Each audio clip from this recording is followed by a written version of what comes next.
네, 오늘 말씀 제목은 영향입니다.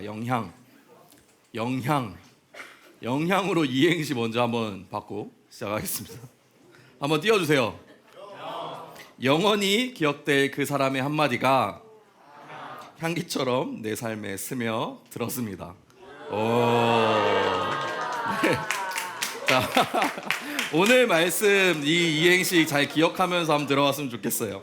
여러분 혹시 살면서 여러분은 그렇게 오래 살지 않았지만 그래도 지내면서 기억에 남는 선생님들 있습니까? 선생님, 스승님, 형님 혹시 뭐 있습니까? 한번 떠올려 보세요.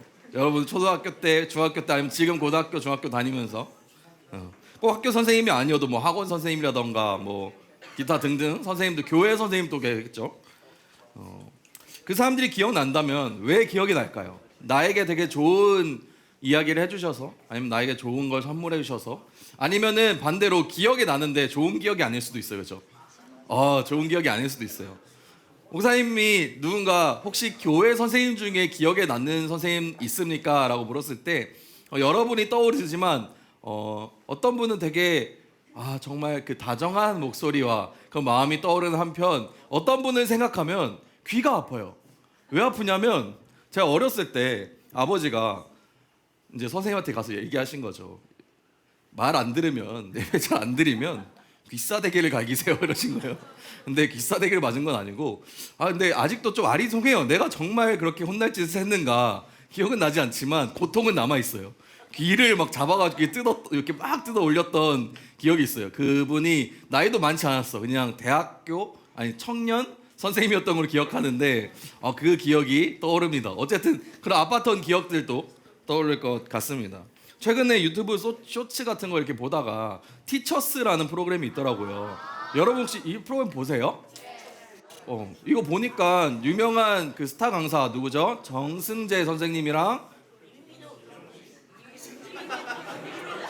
선생님 미미누 말고 스타 강사 조정식 선생님 이렇게 나와서 학생들 뭐 이렇게 코칭해주고 하는 걸 봤습니다. 단순히 뭐 공부 방법만 알려주는 게 아니라 약간 어떤 삶의 고민이 있는 친구들에게도 좀 방향성을 제시해주고 막 이런 티칭을 하는 거를 봤습니다. 이번에 이제 새로 티처스 2가 나오는데 거기는 미미미누도 나온다고 해요. 여러분들이 좋아하는. 오늘은 스승의 주일입니다. 우리는 오늘 아까 말씀 제목처럼 선생님들에게 많은 영향을 받아요. 그리고 또 언젠가 우리도 누군가에게 영향을 주는 때가 올 것입니다.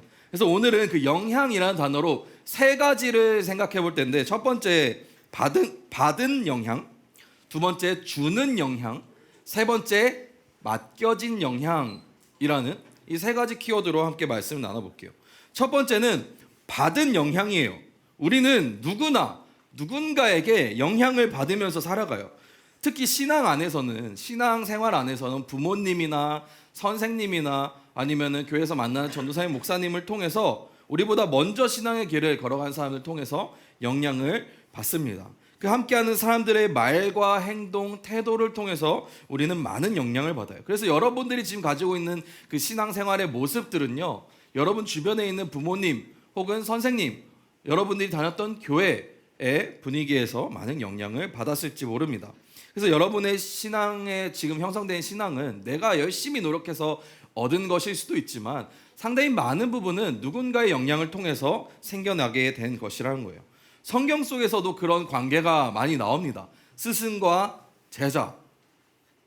구약 성경에 대표적으로 모세와 여호수아, 신약 성경에 예수님과 제자들도 나오지만 신약 성경에 더 유명한 더 많은 내용이 담겨 있는 그 스승과 제자 관계에는 바울과 디모데라는 사람이 있습니다. 이 사도 바울과 디모데 이 두 인물은요, 바울이 2차 선교 여행을 루스드라라는 지역에 갔어요. 근데 그곳에서 이제 처음 만남을 가지게 돼요. 디모데는요, 유대인 어머니와 헬라인 아버지 사이에서 태어난 자녀입니다. 이 디모데는요, 외할머니가 로이스라는 사람이에요. 그 어머니가 유니게라는 사람입니다. 이 외할머니 로이스와 유니게로부터 신앙을 배웠어요. 성경에 기록되어 있는 내용입니다. 이 디모데는 정말 훌륭한 청년이었대요. 교회에서도 칭찬을 많이 받고 그 살고 있는 동네에서도 되게 총명받는 인재였어요. 그 인재를요, 바울이 2차 선교 여행을 가다가 딱 만난 거예요. 루스드라는 지역에 와서. 사람들이 평판을 들어보니 이 디모데라는 사람이 좀 예배도 잘 드리고 신앙에 모범적이고 상당히 훌륭하더라. 진짜 엄친아처럼 모든 사람들이 와, 디모데 정말 훌륭하다라고 얘기하는 거예요. 그럼 바울이 봐도 훌륭한 거야. 그래서 바울이요, 디모데를 불러가지고 너 나의 제자가 되어라 부른 거예요. 그래서 디모데를 데리고요 다녔어요. 시간이 지나면서 디모데는 바울의 영향을 정말 많이 받았습니다. 가까운 제자가 됐어요.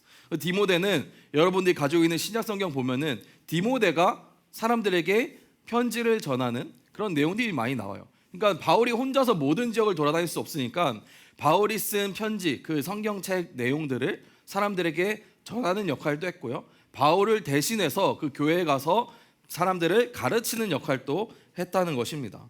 그것처럼 이 바울은요, 디모데를 믿음 안에서 나의 참 아들이다라고 불렀어요. 영적인 부자 관계라는 관계로 지냈다는 것이에요.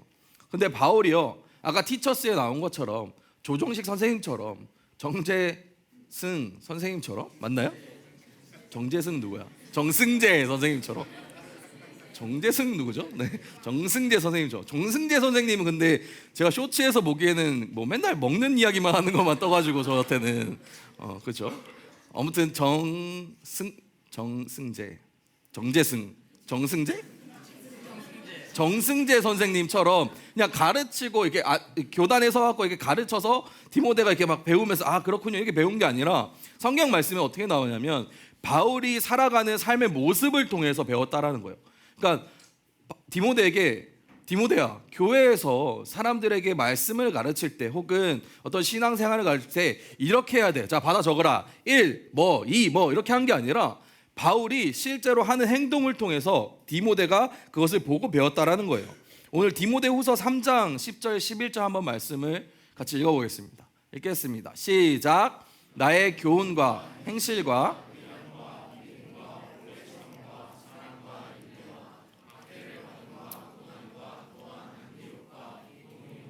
루스드라에서 당한 일과 어떠한 박해를 받은 것을 내가 과연 보고 알았거니와. 그러니까 디모데는요, 바울이 기도하는 모습, 고난받는 모습, 사람들과 대화하는 모습, 그 바울이 교회에서 이렇게 가르치고 어떤 사람들을 지도하는 모습, 그런 것들을 보면서 바울의 마음을 보고 바울의 눈빛을 보고 바울의 행동을 보고 배웠다라는 것이에요. 그리고 바울은요, 디모데에게 이렇게 권면해요. 복음을 따라 고난을 함께 받자.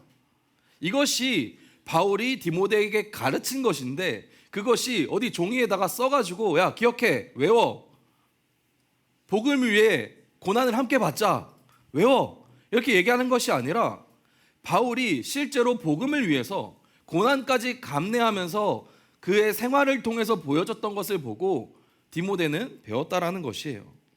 바울의 이런 깊은 믿음과 헌신이 결국 디모데라는 그 믿음의 사람을 태어나게 만들어지게 했다라는 것을 성경은 말합니다.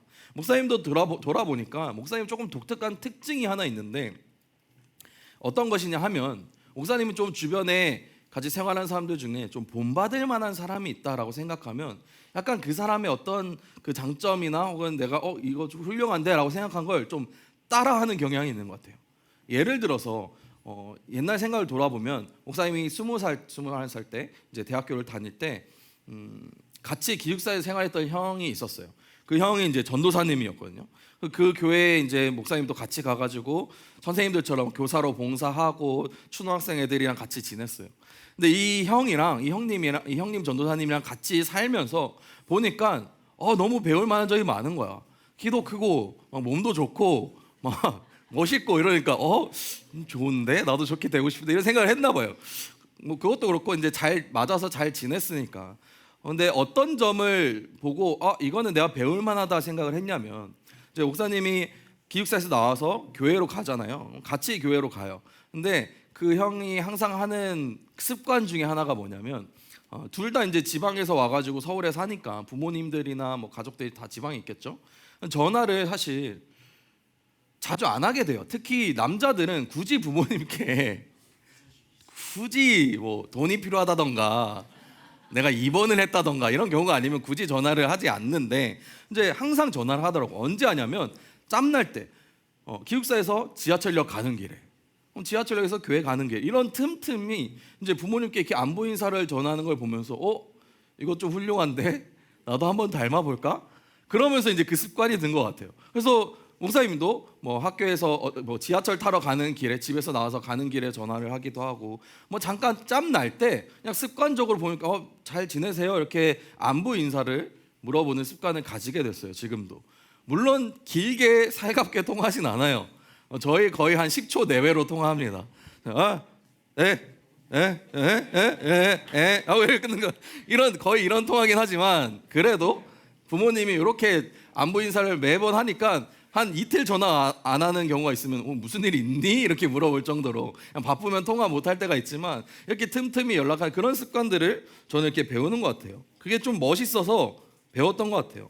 여러분도 선생님들과의 관계에서 마찬가지입니다. 선생님도 그렇고 여러분도 그렇고 여러분들의 생활 가운데 혹은 여러분들의 습관 가운데 그냥 저절로 생겨난 것이 아니라 누군가를 보면서 배우게 된다는 거예요. 신앙도 마찬가지입니다. 부모님이나 교회 학교에서 만난 선생님 혹은 옆에 앉아있는 친구들, 선배들을 통해서 우리는 신앙을 배우게 된다는 거예요. 한번 다시 돌이켜 봅시다. 여러분의 삶을.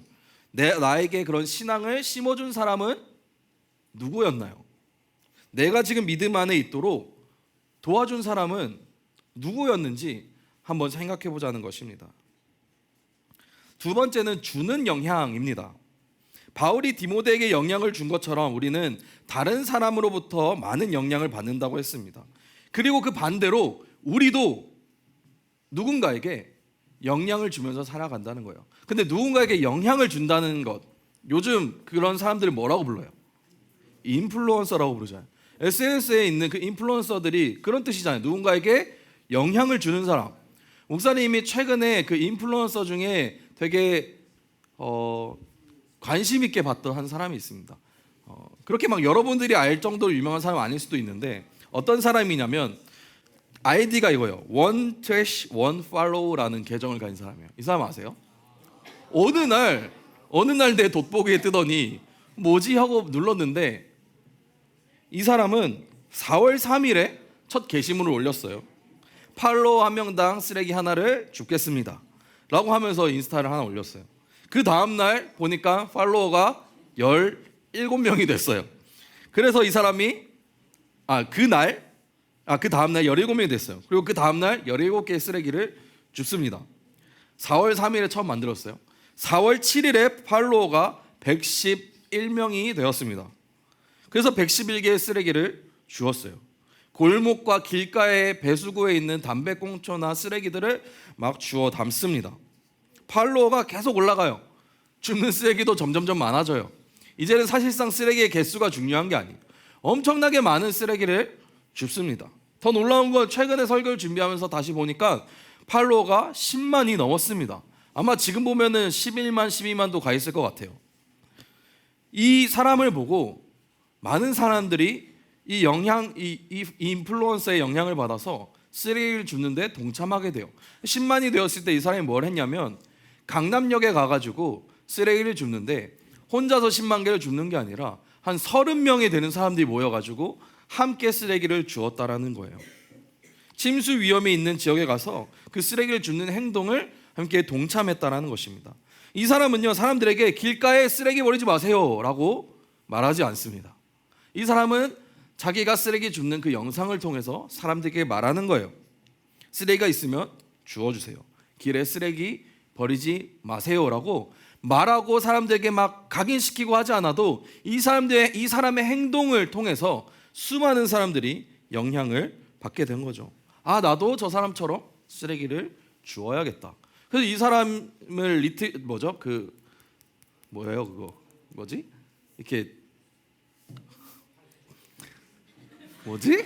저거 누르면 나오는 게 뭐죠? 저거 동그랗게 누르면 스토리에 태그를 해서 막 자기가 줍는 거를 영상을 찍어서 저 사람 이제 태그하는 거예요. 그럼 이 사람이 그걸 다시 리포스트 해가지고 막 사람들이 계속 공유해요. 그러니까 이 영향이 계속해서 퍼져 나간다는 것입니다.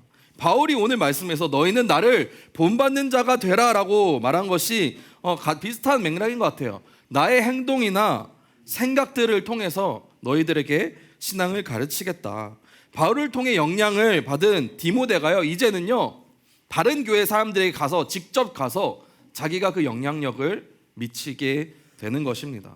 우리도 마찬가지예요. 부모님 또는 선생님, 전사님, 목사님을 통해서 받은 영향이 여러분의 신앙을 만들었습니다. 여러분의 모습을 통해서 이제는 다른 사람들에게 그런 선한 영향을 줄 것이다 라고 오늘 성경은 말하고 있습니다. 근데 좋은 영향이 되어야겠죠. 반면교사와 같이 그런 안 좋은 걸 보고 저 사람처럼 하지 말아야겠다의 대상이 되어서는 안 되겠죠. 그렇다면 한번 생각해 봅시다. 여러분들은 친구들에게 어떤 존재입니까? 어떤 영향을 미치고 있습니까? 좋은 영향을 미치고 있나요? 여러분들이 예배 드리는 모습과 여러분의 신앙 모습을 통해서 옆에 있는 친구가 보고 나도 쟤처럼 예배 드려야겠다, 나도 쟤처럼 신앙생활 해야겠다, 이런 생각을 들게 하고 있나요? 아마 선생님들도 한켠에는 이런 마음이 있을 것 같아요. 내가 그래도 프린팅 교사인데 아이들 앞에서 부끄럽게 살지 말아야지. 분명히 그렇게 생각하는 마음이 한켠에 있을 것입니다. 어떤 선생님은요 이렇게 말해요. 아이들을 보면 우리 반 아이한테 부끄럽지 않게 살기 위해서 노력한다고. 내가 한 주간 지내면서 내가 하는 행동이 다른 사람은 모르겠지만 내가 주일날 만나는 너희들에게 부끄럽지 않도록 내가 살아야겠다라는 다짐을 하면서 신앙생활을 한다는 것이에요. 선생님들이 그렇게 고민하고 애쓰고 있다는 것을 여러분들이 기억해야 됩니다. 선생님들도 매우 바쁜 시간과 일정 가운데 이른 아침에, 여러분보다 이른 아침에 와서 예배를 준비하고 여러분들을 위해 기도하고 여러분들을 위해 물심양면 사랑하고 섬기고 있다는 사실을 여러분 꼭 기억해야 됩니다. 그래서 여러분 선생님들을 대할 때 당연한 이야기지만 사랑하는 마음과 더불어 존중하는 마음을 가져야 된다는 거예요. 당연한 거잖아요. 여러분들이 선생님의 말씀을 듣고 따를 때에 선생님이 나보다 나이가 많아서 아니면 그냥 선생님이라는 직책이 있어서 따르는 것이 아니라 이 선생님이 한 주간 어떤 마음으로 여러분들을 위해 기도하고 이 자리에 왔는지를 기억하면서 여러분들도 신앙의 선배로 존중할 수 있어야 된다는 것입니다. 또한 선생님들 가운데에도 마음속에 내가 교사 해도 될까? 자격이 있을까? 이런 자책은 하지 않았으면 좋겠어요. 자격이 있어서 하는 사람은 아무도 없습니다. 하나님께서 우리를 교사로 부르셨기 때문에 우리는 그 자격이 있는 거예요. 그래서 스승의 주일날 그냥 내가 좀 아이들에게 부끄러운 삶을 살았나? 이런 자책하는 마음보다 그래 앞으로라도 우리 아이들에게 부끄럽지 않게 살아야겠다라고 도전받는 오늘 하루가 되었으면 좋겠습니다. 마지막은 맡겨진 영향이라는 거예요. 맡겨진 영향은 말 그대로 우리에게 맡겨진 영향이 있다는 것이에요. 우리는 누군가에게 영향을 받고 누군가에게 영향을 주는 사람이라고 했어요. 근데 그 맡겨진 영향은 그냥 영향을 주는 것과 비슷하지만 그것보다 좀 더 근본적인 이야기예요. 하나님께서 우리에게 맡기신 영적인 책임이 있다는 것을 말하는 것입니다. 디모데후서 2장 2절 말씀 한번 읽어봅시다. 시작. 많은 증인 앞에서